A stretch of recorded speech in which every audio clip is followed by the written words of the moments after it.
It's Alyssa Corum with your technical analysis, and today we're looking at IRobot, one of our stocks to watch this week.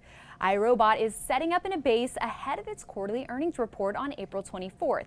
Now, if we see a positive reaction to the results, IRobot could be buyable. So let's take a look at the daily chart here. Now, IRobot saw strong gains in the wake of its last quarterly report, and a new flat base has formed with a 132.98 buy point. And shares are currently trading about 3% below that level.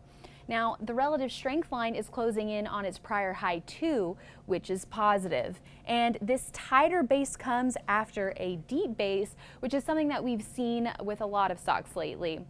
Now, if the stock breaks out on earnings, that would be a buying opportunity.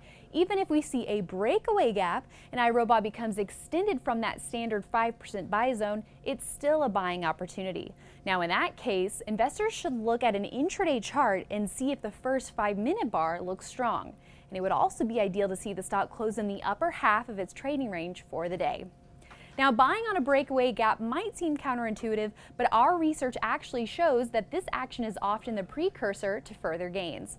So in order for IRobot to surge on the report, it's likely going to need estimate-beating results and/or guidance. Right now, analysts are expecting IRobot to report earnings growth of 3% on sales growth of 16%.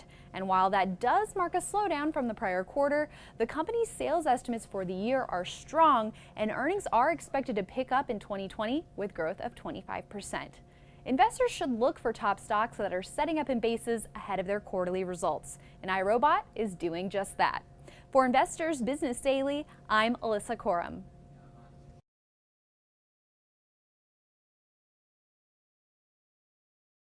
Hey everyone, thanks so much for watching Investors Business Daily on YouTube. If you want to watch more videos, make sure you hit that subscribe button so you don't miss a thing.